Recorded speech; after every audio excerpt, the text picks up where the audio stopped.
Hello दोस्तों, मेरा नाम रोबर्टो है और मैं अमेरिका के वर्जीनिया स्टेट का रहने वाला हूं। मैं यहाँ के शहर लिंचबर्ग में एक पुलिस वाला हूं और मेरा काम ज़्यादातर रहता है लोगों की तलाश करना। मैं फील्ड ऑफिसर हूं और बाहर घूमता ही रहता हूं। और आज मैं आपको अपने साथ घटी 1 साल पुरानी बेहद ही डरावनी घटना के बारे में बताना चाहता हूं। ये अगस्त का महीना था।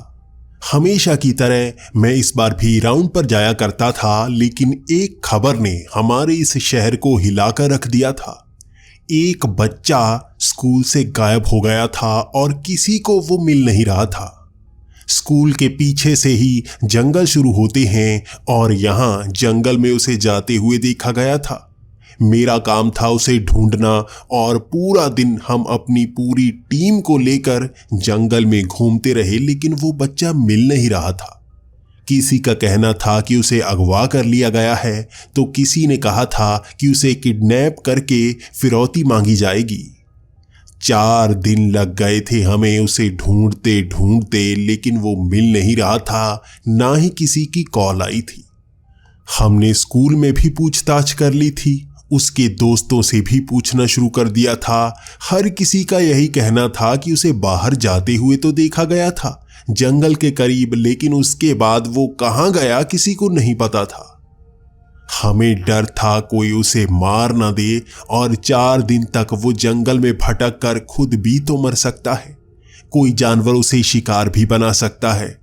ये जंगल एक भयानक जंगल है जहां पर खूंखार से खूंखार जानवर रहते हैं और कई बार वो इंसानों का शिकार भी कर देते हैं। अब तक किसी भी जानवर ने इंसान को मारा नहीं था, लेकिन हमले में इंसानों को बहुत घायल कर दिया था और मरने की कगार तक पहुंचा दिया था। हर बार हम उन्हें बचा ही लेते थे। पहली बार था एक बच्चा जंगल में गायब हुआ और किसी को पता तक नहीं चल पा रहा था वो कहां गया। शहर में दहशत थी, लेकिन 5वें दिन कुछ ऐसा हुआ जिसने हम सबको और ज्यादा डरा दिया। उसी स्कूल का एक और बच्चा गायब हो गया। हम हैरान परेशान थे और ऊपर से हम पर बहुत ज्यादा प्रेशर पड़ रहा था। हमारे सीनियर कहते जा रहे थे कि हम पहले बच्चे को ढूंढ नहीं पाए हैं, एक और बच्चा गायब हो गया है। और जब हमने स्कूल में पूछताछ शुरू की, वो बच्चा भी उसी जंगल की तरफ जाता हुआ देखा गया था, लेकिन इस बार कुछ खास चीजें बताई गई थी। उस बच्चे को एक आदमी के साथ देखा गया था। वो आदमी जंगल में खड़ा हुआ कई बार देखा गया है।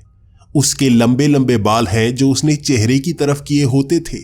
काले रंग का सूट पहना होता था और वो किसी का इंतजार करता ही रहता था।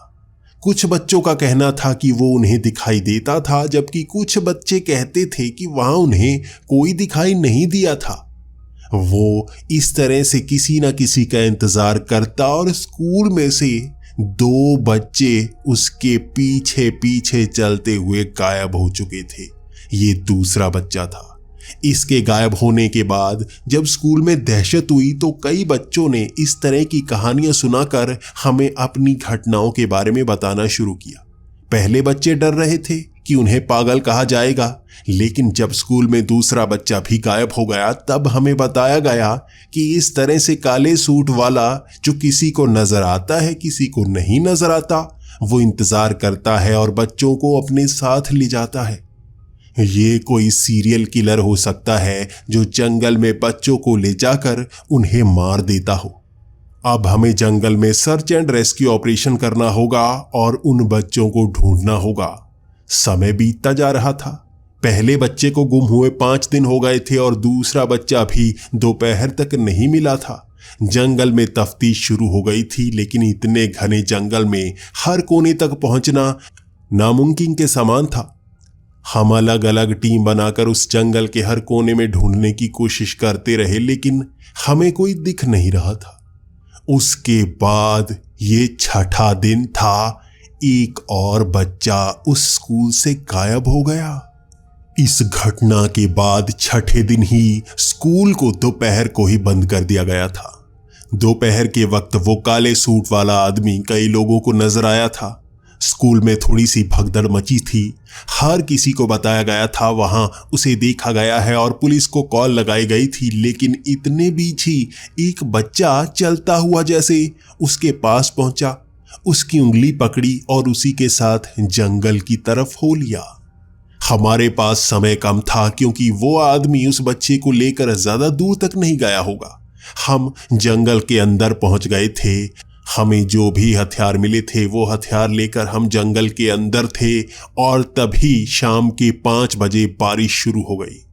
बारिश के कारण यहाँ मौसम थोड़ा सा ठंड भरा हो गया था, लेकिन हमें उन बच्चों को बचाना था।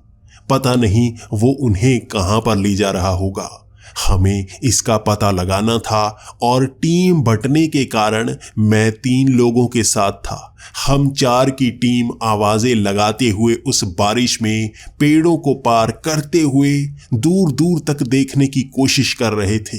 कोई निशानी तो मिल जाए, कुछ तो मिल जाए जो हमें ये बता पाए कि उन बच्चों को वो आदमी लेकर कहाँ तक जाता है, ताकि उसके करीब ही हम उन्हें ढूंढ पाएं।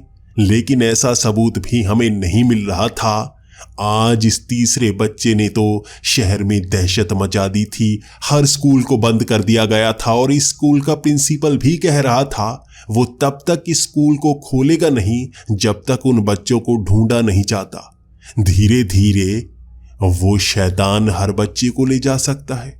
क्यों? जब हर बच्चे को पता है कि वो शैतान उन्हें जंगल की तरफ ले जाता है, फिर भी वो बच्चे उनका पीछा करने लगते हैं, उस शैतान के साथ चल पड़ते हैं। वहां पर कई पादरी आ चुके थे, चर्च के कई आदमी आ चुके थे। हर किसी का कहना था कि वो शैतान है जो बच्चों को बहला फुसला कर उन्हें अपनी दुनिया में ले जाता है। लेकिन मैं इन चीजों पर यकीन नहीं करता था। मैं जानना चाहता था इस राज को सुलझाया कैसे जाए। उस रात 9 बजे तक हम जंगल में ही थे और मेरे 3 साथी ठंड लगने के कारण बीमार हो चुके थे। मैंने उन्हें वापस भेज दिया था। उन्होंने सही से कपड़े पहने ही नहीं थे और बारिश में भीगने के कारण उनके कपड़े बहुत ज्यादा गीले हो चुके थे, तो उन्हें वापस जाने को कह दिया, जबकि मैं पूरी तैयारी करके आया था। इस जंगल से मैं बाहर नहीं निकलने वाला उस आदमी को ढूंढे बिना। और जब मैं अकेला हो गया तो इस सुनसान जंगल में मुझे भी डर लगना शुरू हो गया था। लेकिन आधी रात के करीब जंगल से अजीब अजीब आवाजों ने मुझे ऐसा एहसास दिया जैसे कुछ तो अलग है इस जंगल में।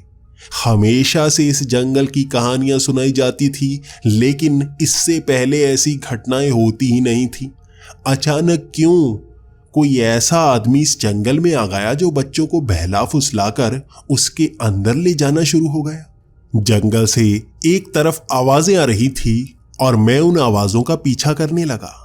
मैं जानता था जंगल में हमारी और भी कई टीम्स हैं, हम किसी न किसी समय पर एक दूसरे को देख ही लेंगे, लेकिन वो मुझे नहीं दिख रहे थे। अकेले ही मुझे उन आवाजों का पीछा करना पड़ा। जंगल के बिल्कुल बीचों बीच था मैं उस समय।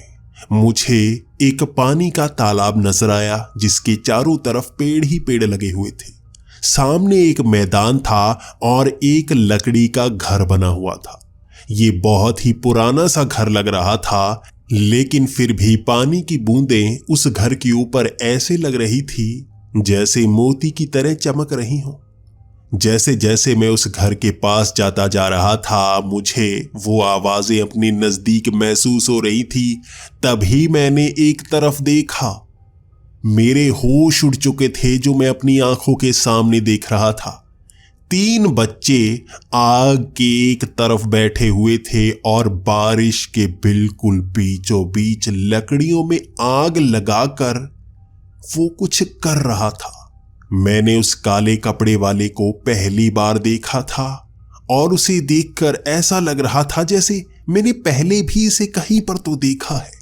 मुझे याद नहीं आ रहा था। उसने वो लंबे लंबे बाल अपनी आंखों के आगे किए हुए थे। उसका चेहरा मैं देख नहीं पा रहा था, लेकिन बच्चे भी बिल्कुल शांत उसके सामने बैठे हुए थे। वो पानी में भीगते जा रहे थे, लेकिन उस आग पर पड़ रहा पानी भी उस आग को बुझा नहीं पा रहा था। उसकी लपटें ऊपर तक जा रही थी, जैसे किसी शक्तियों से उस आग को इस तरह से जलाया गया हो कि पानी कुछ कर ही ना पा रहा हो। वो कोई तंत्र विद्या का इस्तेमाल कर रहा था जो मेरी समझ से बाहर था। मैंने एक तरफ से गन निकाल ली थी क्योंकि मुझे उन बच्चों को बचाना था। मेरे कदम उस तालाब के पानी के एक तरफ पड़े ही थे कि उसमें अजीब सी हरकत होने लगी। मैं उस तालाब के पानी को काले रंग में बदलता हुआ देख रहा था, जैसे कोई काला सा तेल हो। वो उबल रहा था, उसके अंदर से भाप निकलना शुरू हो गई थी। डर के मारे मेरा बुरा हाल था, लेकिन बच्चों को बचाने की हिम्मत ने मुझे वहां पर रोक रखा था। तभी वहां आंधी सी चलने लगी थी, पेड़ तेजी से हिलने लगे थे और मेरे कदम भी उखड़ने लगे थे। इतनी तेज हवाएं बारिश के बीच इस जंगल में इस तरह से नहीं चलती। यहां कुछ तो हो रहा है, लेकिन उन बच्चों और उस आदमी को मैंने हिलते तक नहीं देखा। वो वहीं पर बैठे थे, कुछ किए जा रहे थे। मेरे कदम तो उस हवा ने उखाड़ दिए थे और मैं उससे बचने के लिए एक पेड़ के पीछे जाना चाहता था। मैं पहचान गया था हवा किस तरफ से आ रही है। अगर मैं किसी पेड़ के पीछे छिप जाऊं तो हवा से बच पाऊंगा, वरना ये हवा मुझे धकेल रही थी और मेरे पैर उखड़ रहे थे। मैं गिरने लगा था। एक पेड़ को मैंने जैसे ही पकड़ा, मैं उसके पीछे की तरफ हो गया और एक आंख निकाल कर मैं उस पूजा विधि को देख रहा था जो वो काले सूट पहने आदमी कर रहा था। लेकिन तभी उस हवा के बीच में जैसे बारिश बहुत तेज हो गई। बारिश की तेजी इतनी ज्यादा थी कि उसके आर पार देखा नहीं जा रहा था। मैं उस आग को भी देख नहीं पा रहा था और वो हवा इस तरह से वहां धुंध का माहौल पैदा कर गई जैसे जंगल में हालात ही बदल गए हों। एक ही क्षण में वो बारिश हट चुकी थी, धुआं छा चुका था और मुझे दिशा भ्रम होने लगा। मैं पेड़ के आगे से निकला क्योंकि हवा अब बंद सी हो गई थी, लेकिन वो तालाब मुझे मिला ही नहीं। मैं तो जंगल के बिल्कुल अलग से कोने में पहुंच गया था। मैं ज्यादा दूर नहीं जाना चाहता था। कभी मैं एक तरफ जाता तो कभी दूसरी तरफ जाता, लेकिन उस तालाब को दोबारा ढूंढ नहीं पाया, उस घर को दोबारा ढूंढ नहीं पाया। मैं वहां भटकता रहा था 2 घंटे तक और सुबह होने तक मैं जंगल के और कोनों की तरफ भी जाता रहा और उजाले तक मुझे वो जगह नहीं मिली। मैं जंगल के कुछ ऐसे इलाकों में पहुंच गया था जहां पर बारिश की एक बूंद तक नहीं पड़ी थी। नीचे मिट्टी सूखी पड़ी थी। क्यों उसी जगह पर बारिश हुई? क्या किसी को पता ही नहीं जंगल में इतनी भारी बारिश हो गई और आसपास तक पानी पहुंचा ही नहीं? मुझे अपनी टीम सुबह के वक्त मिली और वो भी एक साथ थे। उनकी संख्या कम थी क्योंकि ठंडे पानी के कारण कई लोग बीमार हो चुके थे और वहां से बाहर जा चुके थे। हम कुछ ही थे और हर किसी के पास यही खबर थी कि वो ढूंढ नहीं पाए। इकलौता मैं था जो बता रहा था कि मैंने एक ऐसी जगह ढूंढ ली जहां मैंने बच्चों को देखा था, लेकिन कुछ गड़बड़ हुई थी वहां पर। सभी टीम वाले उस जंगल से बाहर आ गए थे और बाहर आकर हमें पता चला था बारिश जहां मैं था वहीं हुई थी। किसी और मेंबर ने वो बारिश को महसूस किया ही नहीं। मैं ये जानता था कुछ गड़बड़ है जंगल में। इतनी आसानी से मैं रास्ता नहीं भटक सकता। बस एक पेड़ के पीछे ही तो गया था। सामने से वो तालाब, वो आग, वो घर, वो बच्चे और वो आदमी कैसे गायब हो गए मैं नहीं जानता। हम अब उस जंगल से बाहर आ गए थे और हमें शुरू से प्लानिंग बनानी थी।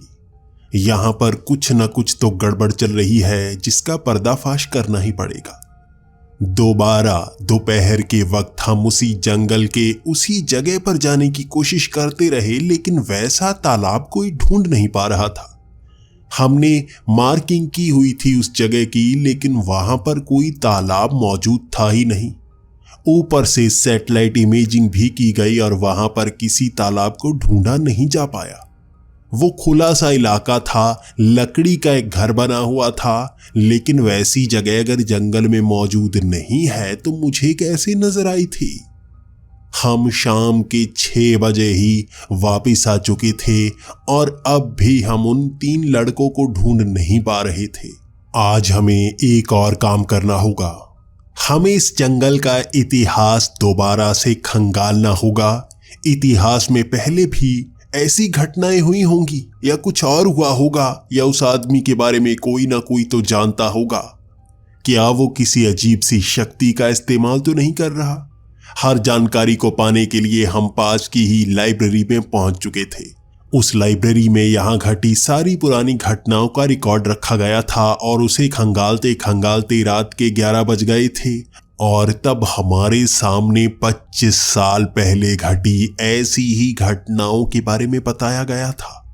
यहाँ पर इससे पहले भी 5 बच्चे गायब हुए थे और उन सब की उम्र भी बहुत कम थी। कुछ 6 से 7 साल की उम्र के थे और कुछ 15 से 16 साल की उम्र के थे। वहां 5 बच्चे गायब हुए थे, जिनमें से एक ही बच पाया था। उन सब के नाम और एड्रेस निकाले गए थे और उसके बाद हमें उनके घर जाकर पूरी तफ्तीश करनी थी। मैंने ये काम अपने हाथों में नहीं लिया था क्योंकि मुझे कुछ और ढूंढना था। मुझे यहाँ पर रहने वाले जितने भी तांत्रिक हैं या जादू टोने का शिकार हो चुके हैं या करते हुए पकड़े गए हैं, उनसे तफ्तीश करनी थी और मैंने बाकियों को अलग काम पर लगा दिया था। मैं यहाँ पर घूम रहा था, हर किसी के पास जा रहा था। मैं उन परिवार वालों के पास भी गया था जिनके वो 3 बच्चे गायब हो चुके थे। हर कोई मेरी तरफ इस उम्मीद में देख रहा था कि मैं उन्हें ढूंढ पाया या नहीं, लेकिन मेरी मायूस आंखें हर बार उन्हें देखकर नीचे की तरफ झुक जाती। मैं उन्हें जवाब नहीं दे पा रहा था, बस उनके बारे में सारी जानकारियां निकाल रहा था। कुछ ना कुछ तो समानता होगी। और तभी अगले दिन सुबह 9 बजे ही मुझे कॉल आती है पुलिस स्टेशन से। मैं जब उन फाइल्स को देख रहा था तो मेरे होश उड़ गए। उन 5 बच्चों में जो एक बच्चा बचा था वो मैं था। 25 साल पहले मैं भी अगवा हो चुका था, इसीलिए मुझे उसकी कुछ याद है, लेकिन मैं पूरी तरह से याद नहीं रख पाया। मेरे पिताजी मुझे उसे भुलाना चाहते थे, ऐसी दर्दनाक घटना को जहां पर मेरे 4 दोस्त मुझसे दूर हो गए थे और मैं हमेशा से ये समझा करता था वो मेरे दोस्त इस शहर को छोड़कर चले गए हैं। मेरे स्कूल के वो बच्चे इस शहर को छोड़कर चले गए। बचपन से मैं यही याद करता आया था और आज मेरी आंखों के सामने बचपन घूमना शुरू हो गया था। मुझे अब अपने इतिहास में जाना होगा। कैसे बचा था मैं, कैसे पहुंचा था मैं, क्या था वहां पर हुआ जो मुझे याद आ सकता है तो मैं इस केस को सुलझा सकता हूं। मैं अपनी पुरानी यादों को ताज़ा नहीं कर पा रहा था और अपना पूरा घर ढूंढने के बाद भी मैं पुरानी ऐसी कोई चीज ढूंढ नहीं पाया जिससे इतिहास को जगा पाऊं। क्या हुआ था मेरे साथ, कैसे बच गया था मैं? उन बच्चों के पास भी बचने का शायद यही एक रास्ता हो, लेकिन मैं ढूंढ ही नहीं पाया उस दिन क्या हुआ था। वो याद मेरे दिमाग से गायब हो चुकी है। बस वो आदमी अब भी दिमाग में जैसे थोड़ा थोड़ा याद था, इसीलिए उसे देखकर पहचान गया था मैं। हर तरफ अफरा तफरी थी और मेयर ने उस स्कूल को खोलने के लिए कह दिया था। हम नहीं चाहते थे वो स्कूल तब तक खोला जाए जब तक हम केस को सुलझा ना लें, लेकिन उस स्कूल को खोल दिया गया था और पहले ही दिन एक और बच्चा उसी जंगल की तरफ चल पड़ा। पुलिस वाले हर तरफ थे और उस बच्चे को जंगल के अंदर की तरफ जाते देखा गया। उसके बाद पुलिस वालों ने पीछा किया, लेकिन एक पेड़ के पीछे पहुंचते ही वो बच्चा दिखना जैसे बंद हो गया। उस बच्चे का हाथ ऊपर की तरफ उठा हुआ देखा गया था, जैसे किसी की उंगली पकड़ रखी हो उसने, लेकिन दूसरे आदमी को कोई देख ही नहीं पाया। अदृश्य इंसान जैसे बच्चों को जंगल की तरफ ले जाता हूं और वहां ले जाकर क्या करता हूं, इसका जवाब हमें ढूंढना था। वहां पर 4 बच्चे जा चुके थे और जंगल में रेस्क्यू मिशन चलाए हुए इतने दिन हो गए, हम उन्हें बचा नहीं पा रहे थे। वो तो भूख प्यास से भी मरने की कगार तक पहुंच जाएंगे, हम कुछ नहीं कर पाएंगे। आज शाम फिर से बारिश शुरू हो गई थी और हमें सर्च एंड रेस्क्यू मिशन के लिए जंगल में जाना था। हम जानते थे जंगल में हम उन्हें ढूंढ नहीं पाएंगे, लेकिन ऊपर से प्रेशर होने के कारण हमें जंगल में जाना ही पड़ा। टीम के कम मेंबर थे जो जंगल में जाना चाहते थे। दहशत इस तरह से शहर में फैली हुई थी कि कोई भी जंगल के आसपास घूम नहीं रहा था। लोगों ने अपने बच्चों को ही घरों के अंदर कैद कर लिया था, किसी को बाहर जाने की अनुमति नहीं थी। लेकिन हम नहीं जानते थे कि वो सिर्फ बच्चों का शिकार करता है या बड़ों का शिकार भी करता है। वो कौन है, पूरी जानकारी हमें उस जंगल में ही मिल सकती है, लेकिन वो भी हम ढूंढ नहीं पा रहे थे। मैं अकेला था जो जंगल के अंदर जाना चाहता था। हर कोई बहाना लगाकर जंगल के बाहर बाहर ही ढूंढ रहा था। मैं उस जंगल में कदम रख चुका था और तेज आंधी को पहचान गया था। ये वैसा ही मौसम है जैसे मौसम में मैंने उस घर को देखा था, उस तालाब को देखा था। वो आंधी उसकी रक्षा करती है। मुझे उस घर के अंदर जाना होगा, उस तालाब के पास जाना होगा, उन बच्चों को बचाना होगा। यही आखिरी रास्ता हो सकता है। मैं पिछली बार भी बचा था, शायद इस बार भी कुछ कर दिखाऊं। मुझे कोई याद नहीं थी, लेकिन उस जंगल के अंदर जाते वक्त ऐसा एहसास हो रहा था जैसे ये मेरी जिंदगी की सबसे बड़ी लड़ाई हो। मुझे उस आदमी का चेहरा आंखों के सामने घूमता हुआ नजर आ रहा था और जैसे जैसे मैं जंगल के अंदर जाए जा रहा था, यहाँ पेड़ों की संख्या कम हो रही थी और झाड़ियों की संख्या ज्यादा। यहाँ पर पेड़ ज्यादा हैं और ऐसी झाड़ियां नहीं हैं, लेकिन आज आंखों के सामने हर चीज बदली बदली सी लग रही थी।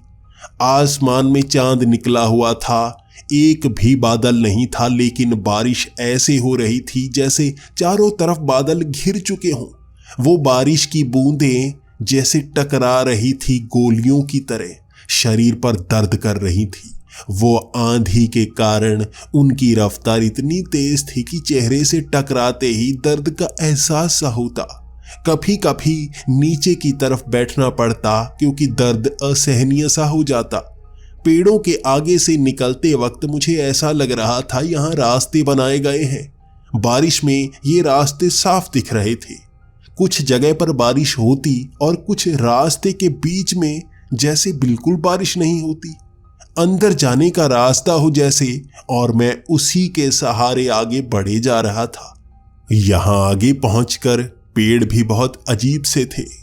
कुछ पेड़ ऊपर से मुड़े हुए थे जैसे तेज आंधी के कारण मुड़ गए हों, लेकिन सब पेड़ एक ही दिशा में नहीं मुड़े थे।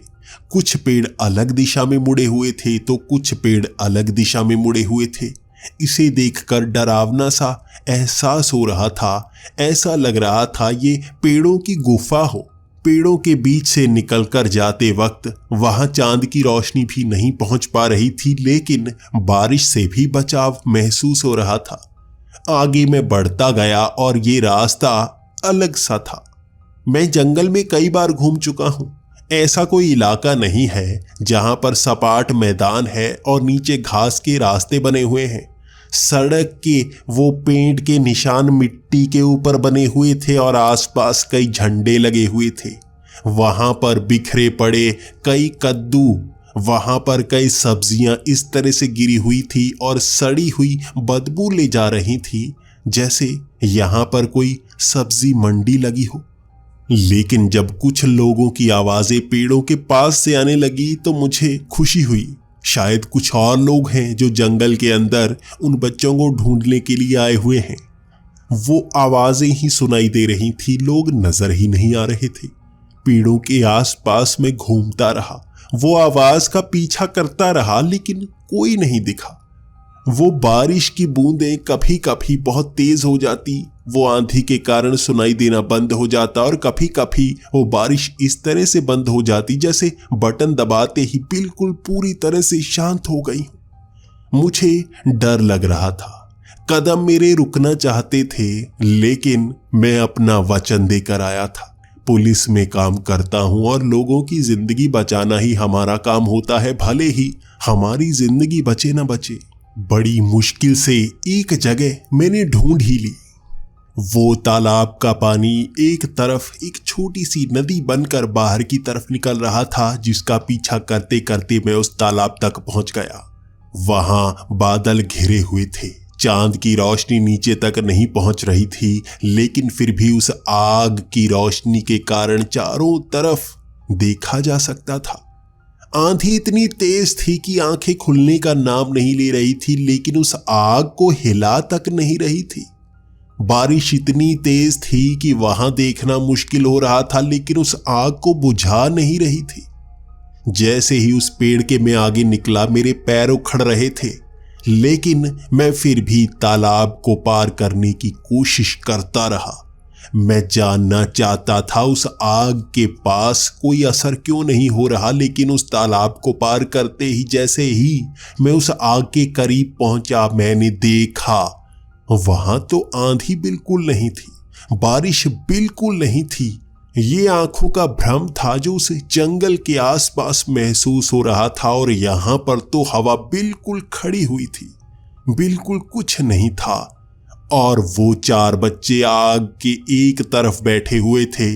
वहां 5 गोले बने हुए थे, 4 गोलों में बच्चे बैठे हुए थे, एक गोला बिल्कुल खाली था, जबकि सामने वो काला सूट पहने लंबे बालों वाला बैठा हुआ था। वो अजीब सा इंसान था जिसकी लंबी लंबी उंगलियां और लंबे लंबे नाखून थे। उसका सर लंबा सा दिख रहा था, जबकि पीठ पर वो सूट फटा हुआ था और पीठ का मांस इस तरह से सड़ा हुआ था जैसे आग के कारण वो गल चुका हो। वहां से पानी भी निकल रहा था जैसे पस पड़ी हुई हो, और उस आदमी के पास से बदबू भी आ रही थी। वहां मुझे देखकर कोई भी हिला तक नहीं था। आंखें खुली थी, लेकिन उनकी आंख की पुतलियां ऊपर की तरफ चढ़ी हुई थी, हर किसी की, लेकिन उस काले सूट वाले की आंखें तो मैं देख ही नहीं पा रहा था। बालों से उसका चेहरा घिरा हुआ था। मैं घबरा रहा था उसे हाथ लगाऊं या नहीं। मेरे पास बंदूक थी, लेकिन मैं उसका इस्तेमाल नहीं करना चाहता था। मैं नहीं जानता था वो अपनी मर्जी से बच्चों को यहां पर कैसे ला रहा है। मेरे सामने उस घर के अंदर जलती हुई लाइट देखने के बाद मुझे वहां जाने का मन हुआ। मैं यहां हर तरफ पहले देखना चाहता था हो क्या रहा है। मैं उस घर की तरफ चल पड़ा। उस घर का दरवाजा जैसे ही मैंने खोला, वो क्या था? सामने घर के अंदर उड़ती हुई चीजें दिख रही थी। वो छोटा सा कमरा था 10 बाय 10 का, लेकिन उसके अंदर एक बड़ी सी हवेली दिख रही थी, जैसे वो दरवाजा कहीं और ही निकलता हो। वो हवेली धुंधली सी, टूटी हुई, वहां खिड़कियां हवा में उड़ रही थी। हवेली के अंदर का सामान उड़कर बाहर आ रहा था। ऐसा लग रहा था जैसे समय को धीमा करके उस हवेली को उड़ाया जा रहा हो और वो धीरे धीरे फटकर बाहर की तरफ आ रही हो। मैं उसे देख रहा था और ये जान गया था यहां जो भी हो रहा है वो साधारण नहीं है। आखिर हो क्या रहा है? उसके बाद उस दरवाजे को मैंने बंद किया और मैं ये जान गया था उन बच्चों को यहां से बाहर निकालना होगा। उसके सिवा शायद ही मैं उन्हें बचा पाऊं। मैं उस गन को उस आदमी की तरफ किए हुए बच्चों को हाथ से हिलाने की कोशिश करता रहा, लेकिन वो बच्चे उठ नहीं रहे थे। हर कोशिश करने के बाद भी वो उठ नहीं रहे थे। मैं कोशिश करता रहा और 15-20 मिनट तक जब वो हिले तक नहीं, तो मैंने उस आदमी को डराने की कोशिश की। मैंने उसके सर के ऊपर बंदूक रख दी और उससे बात करने की हर कोशिश करता रहा, लेकिन वो भी हिल नहीं रहा था। उसके बाद मैंने उसके चेहरे से वो बाल हटाए तो उसके अंदर से चेहरा नहीं निकला, बल्कि मांस का टुकड़ा था सामने की तरफ, जो पस के कारण फूला हुआ था। ना उसका चेहरा पीछे था ना आगे था। वो गला हुआ इंसान जिंदा ही नहीं था। दिल की धड़कन तक नहीं थी उसकी। वो जिंदा लाश थी जो वहां पर बैठी हुई थी। और मैं कोशिश करता रहा उन बच्चों को ले जाने की, कोई हिल नहीं रहा था। वो जमीन से इस तरह से चिपके हुए थे जैसे जमीन का ही हिस्सा हो। उसके बाद मैंने गोली चलाकर उस आदमी को मारने की कोशिश की, लेकिन गोली उसके शरीर के अंदर जाते ही जैसे गायब हो जाती, वो हिलता तक नहीं। मेरे पास 6 गोलियां थी जो चलाकर मैंने पिस्तौल को खाली कर दिया, लेकिन उसका कोई असर नहीं हुआ था। मैं नहीं जानता था अब उन्हें बाहर कैसे लेकर जाऊं। अगर मैं यहां से बाहर निकला तो ये जगह भी गायब हो जाएगी और दोबारा ढूंढी नहीं जा पाएगी। यहां 5 गोले बने हुए हैं। 5वें गोले में वो बच्चे को ले जाएगा, उसके बाद क्या करेगा? क्या वो दोबारा नजर आएगा या 5 बच्चों की बलि दे देगा? कई सवाल थे मन में। मैंने सोचा क्यों ना मैं एहसास करके देखूं। मैंने आंखें बंद की और उस गोले में बैठ गया। 2 मिनट तक मैंने आंखें बंद रखी। मैं सोचता रहा कुछ तो होगा यहां पर जिस कारण बच्चे यहां पर बैठे हैं। मेरी आंखें खुली और मैं उस जंगल में नहीं था। ये एक अजीब सी जगह थी। बड़ा सा गार्डन था और उसके बिल्कुल बीचों बीच एक बड़ी सी हवेली। मैं इधर उधर झांक रहा था, लेकिन आसपास बड़े ऊंचे ऊंचे पेड़ थे जिनके पार देखा नहीं जा रहा था। ये आंखों का भ्रम हो सकता है या कुछ भी, लेकिन जमीन पर मैं अकेला बैठा हुआ था। ना ही सामने वो आग थी और ना ही वो बच्चे, ना वो अजीब सा इंसान। मैं चलकर अब उस हवेली के अंदर जाना चाहता था। मैं देखना चाहता था आखिर क्या दिखा रहा है वो यहां पर सबको। शायद वो यही मुझे भी दिखा रहा होगा। मैं जैसे ही हवेली के अंदर गया, वहां मैंने देखा वो 4 बच्चे मेरे सामने उस हवेली के अंदर खेल रहे थे। वो थोड़ा सा डरे हुए भी थे, लेकिन ऐसा लगा वो बड़े से आदमी से डर रहे थे जो बिल्कुल उनके पीछे बैठा हुआ था। लंबे बालों वाला वो आदमी, उसका चेहरा भी था। उसने बाल एक तरफ सटा रखे थे और मुझे देखते ही वो घबरा सा गया। वो 4 बच्चे खेलने का नाटक सा कर रहे थे, शायद उससे डरकर खेलने की कोशिश कर रहे हों। वो बार बार उनकी तरफ देखता और उनके हाथ पैर कांपने शुरू हो जाते और वे खेलने लगते। लेकिन मुझे देखकर वो आदमी भी खड़ा हो गया और मुझसे सवाल करने लगा, तुम कौन हो? तुम यहां क्या कर रहे हो? यहां किसी और का आना मना है, चले जाओ वापस। वो काफी गुस्सा होता जा रहा था और मैंने भी उससे सवाल करने शुरू कर दिए। तुम इन बच्चों के साथ क्या कर रहे हो? तुम वहां से इन बच्चों को लाकर जंगल में क्या कर रहे हो? और ये कौन सी दुनिया है? ये कौन सा समय है? मुझे अजीब सा एहसास हो रहा है। ये घर नकली सा एहसास हो रहा था, जैसे लकड़ी का बना हुआ ये घर बहुत ही कच्चा सा हो। जहां पर भी मैं हाथ लगाता, हाथ अंदर की तरफ गड़ सा जाता। वो आदमी गुस्से में मुझे घूरे जा रहा था, लेकिन अपनी जगह नहीं छोड़ रहा था, जैसे वो जगह छोड़ेगा और वो बच्चे आजाद हो जाएंगे। बच्चे उसकी तरफ इस तरह से देख रहे थे कि वो हिला और बच्चे भी वहां से भाग निकलेंगे। मेरी तरफ उन बच्चों को देखने की हिम्मत नहीं थी। इसके बाद मैं उससे सवाल करने लगा। मुझे कुछ याद आ रहा है। मैं इस हवेली को देख चुका हूं। मैं अजीब सा एहसास कर रहा था। सच में ये हवेली देखी देखी सी लग रही थी अंदर से। मैं याद करने लगा, ऐसे ही तो डरावने सपने आया करते थे बचपन में मुझे। मैं ऐसी हवेली में खेला करता था और मुझे बांध कर रखा जाता था। मैं ऐसा एहसास करता जैसे बचने का कोई रास्ता ना हो। मैं याद करने लगा क्या होता था उस सपने में। मुझे याद नहीं आ रहा था, लेकिन मैंने उन बच्चों के हाथ पकड़े उन्हें खींचकर बाहर ले जाने के लिए। वो बच्चे इतने डरे हुए थे, वो हिलना नहीं चाहते थे। वो आदमी हंसने लगा था, लेकिन मुझे ये सब करते हुए देख उस आदमी का चेहरा बदल रहा था। उसके चेहरे से जैसे पानी की बूंदें निकलना शुरू हो गई थी। उसका चेहरा फूलना शुरू हो गया था। वो जैसे पस थी पीले रंग की जो उसकी आंखों से टपक रही थी। उसका शरीर भी अजीब सा निचुड़ा हुआ बूंदे टपका रहा था। उसकी उंगलियां लंबी हो रही थी। उसका मांस झड़ रहा था। उसके बाल बार बार खिसकते हुए चेहरे के आगे आ रहे थे। वो अपना भयानक रूप अख्तियार किए जा रहा था और मैं तब डरा हुआ था। वो यहां हमारे साथ कुछ भी कर सकता है। मैंने उससे कहा, जाने दो बच्चों को, जाने दो। तुम इस तरह से बच्चों को मार नहीं सकते। मुझे पता है तुम इन्हें मारने के लिए यहां पर लेकर आए हो और एक और बच्चे को लेकर आओगे और 5 की बलि दोगे। तो वो आदमी कहने लगा, बलि दोगे? मैं इन्हें अपनाना चाहता हूं जैसे मेरे 5 बच्चे हुआ करते थे, इसी हवेली में, यहां जंगल के बीच। लेकिन उन कबीले वालों ने पूरे परिवार को जला दिया था। सिर्फ मैं ही बचा था अधमरा सा। मेरे बच्चे जलकर मर गए थे और मैं तब से ही तंत्र विद्या का इस्तेमाल करता रहा, अपने शरीर को बचाए रखा और एक दिन मेरी मौत भी हुई। मेरी आत्मा ने उस शरीर को कभी छोड़ा ही नहीं। मैं दोबारा अपने उसी शरीर में आया। तब से मैं इस दुनिया में वापस आना चाहता हूँ, मेरे परिवार के पास।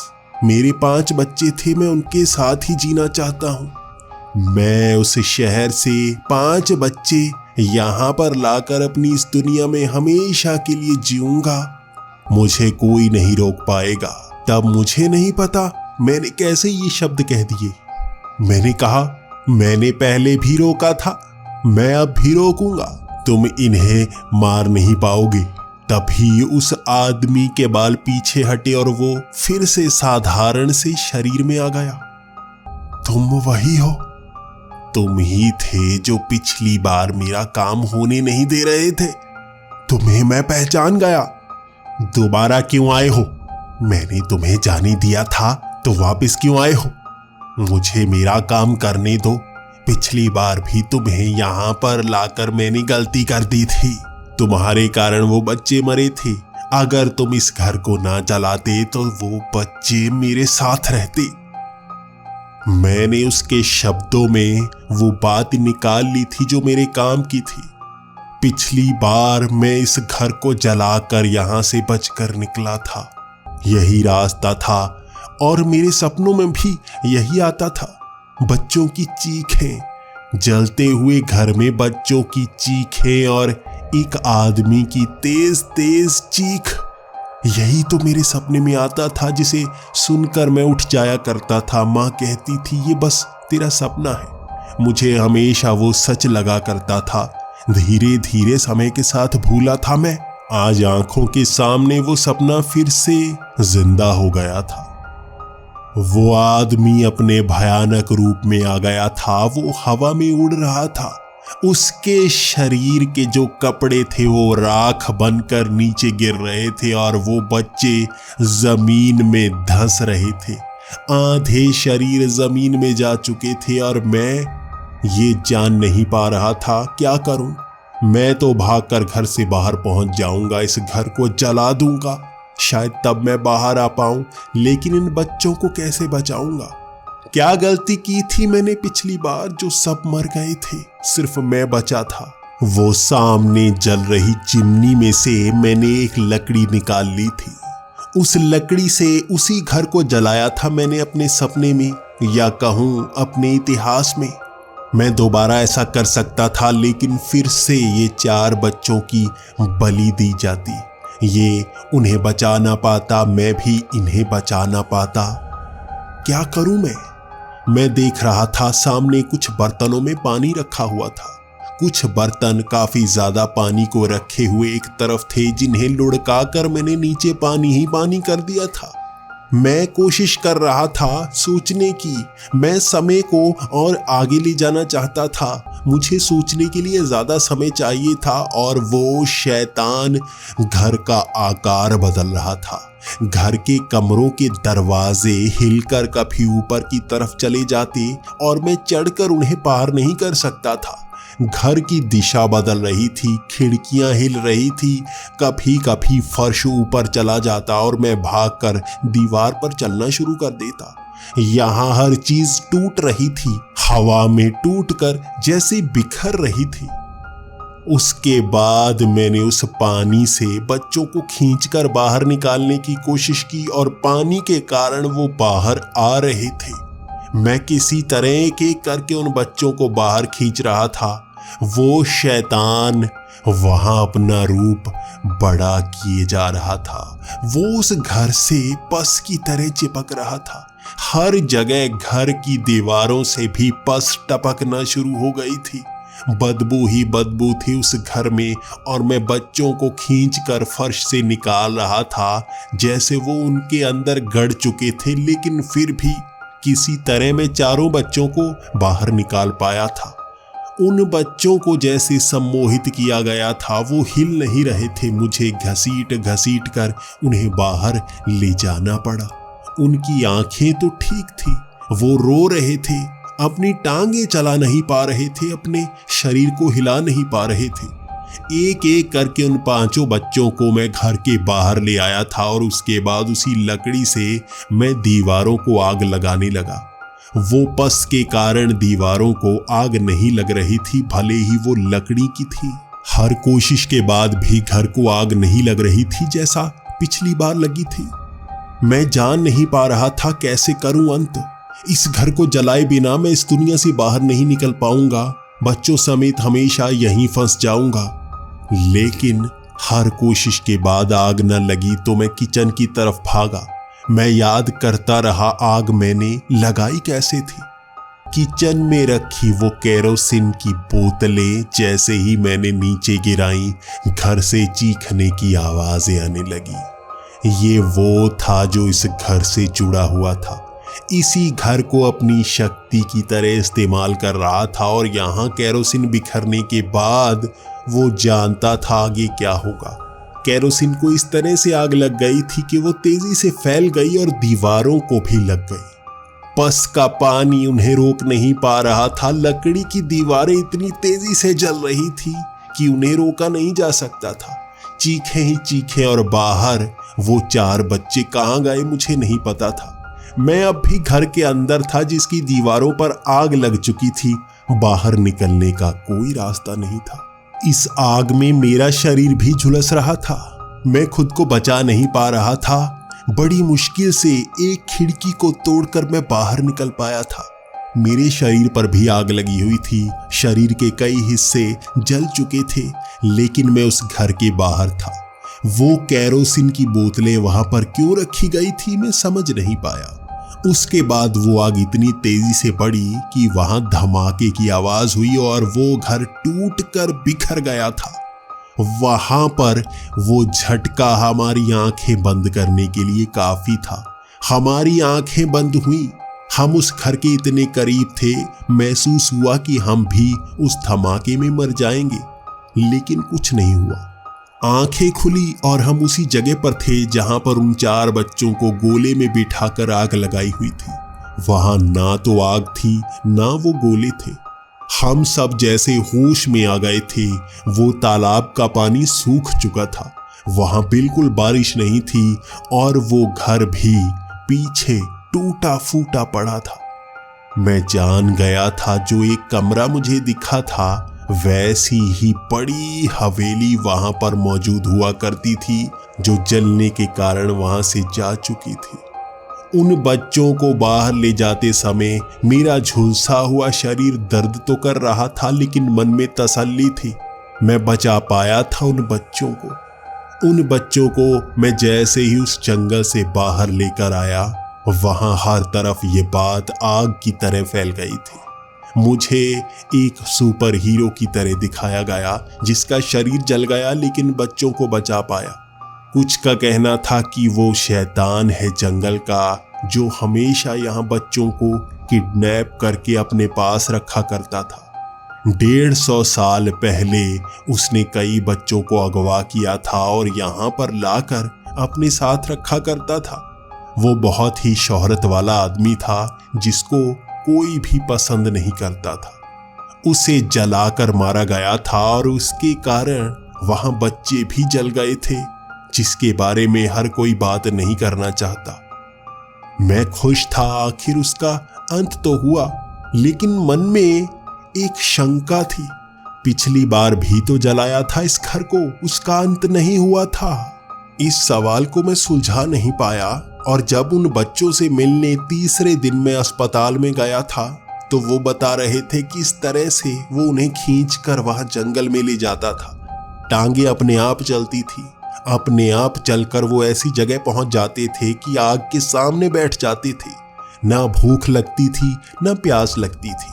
वो 5 बच्चों को वहां पर लाना चाहता था, जिसके बाद वो हमेशा के लिए सबको उस दुनिया में ले जाता। कोई उन्हें बचा नहीं पाता। लेकिन जाते वक्त एक बच्चे ने कहा था वो फिर आएगा। 25 साल बाद वो फिर आएगा।